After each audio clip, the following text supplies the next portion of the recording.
The Fort Lauderdale Boat Show. Just spend a few minutes here and you'll be wishing you had some bucks. Big bucks. And make no mistake, owning a mega yacht is not an investment. It's a lifestyle choice. If you buy a $7 million home, it's wonderful for entertaining. But these boats enable you to entertain in Portofino one day and entertain in Saint-Tropez the next day and really just get around and enjoy the world. For some rich folks, buying a yacht isn't good enough. They want to custom build, and that's an even more costly undertaking. To build a boat from start to finish, depending on the level of customization that you use, you can spend upwards of $30 to $55 million. By you, of course, she means someone else. Someone with a bottomless bank account. Right now, there are nearly 780 new mega yachts under construction around the world. The industry is absolutely booming. One of the newest examples of the boom is the 164-foot Mind Games. Built and designed by Trinity Yachts to the exact specifications of a very discerning owner. Don't bother wiping that drool off your face. Designer Patrick Knowles is about to take us inside. Welcome aboard Mind Games. What makes her a mega yacht? Her quality, her size, and her craftsmanship. Or to put it bluntly, 5 bedrooms, 6 bathrooms, 2 living rooms, 3 dining areas, and enough precious objects to open a museum. For the most part, that's typical in this industry. What's also typical is keeping the owner's identity on the QT. We have to realize the purpose of why they're building these things to begin with. And a lot of that has to do with privacy. Really, nobody knows that it's his. Except, of course, for the select few invited on board. The owner is very much into entertaining. You can see this incredible seating area. This is much like what you would equate to the formal living room in a residence. They're really very much into using the interior of this vessel as if they were at home. But there's one problem with that. You will never have enough space on a mega yacht. Why don't you look at this? As plush as this sofa seems, below these seats are storage units. In this case, for the owner, is wine. On some vessels, some of the interior crew are insistent that the rest of the crew have no idea that this space exists. But what really makes this salon sizzle is not what's hidden. It's what's right before your eyes. The amount of product it takes to fill an environment of this scale is staggering.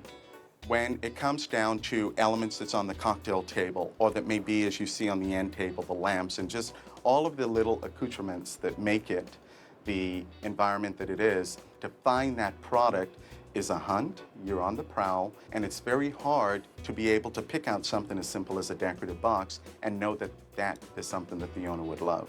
Most of these personal touches come from Patrick, but he had help. 10 other people on his design team devoted more than 2.5 years to creating this vision. Dizzy with envy already? Because there's more. This deck is typically known as the O1 Bridge aft deck. To most of you, it would be referred to as a veranda. This is where the owner and his guests would enjoy most of their meals. It's the most popular deck for dining. And that's not just because Justina is at their beck and call, which of course she is. In this particular arrangement, we have it set for dining for 12. And as Justina would demonstrate, she's retracting the leaf. This allows the owner to free up the deck so that he can entertain a little bit more, maybe with a cocktail party. You can find these clever touches all over the boat. Take, for example, the Sky Lounge. This table, it's a 4-legged table. It has casters on the bottom, which is really a big no-no on a yacht. Why?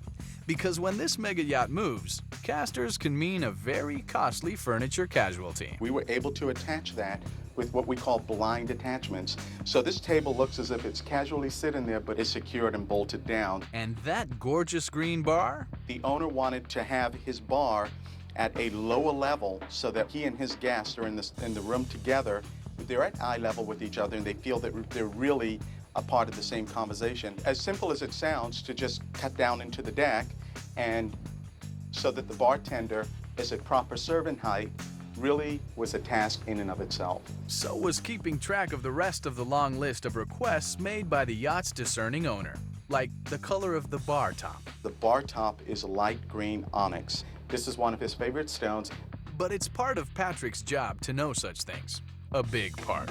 One of the first things that he said to me was, if you do not remember anything in this conversation, just remember these three things: detail, detail, detail. Looks like Patrick was listening, even when designing those places where the owner rarely ventures, like the pilot house.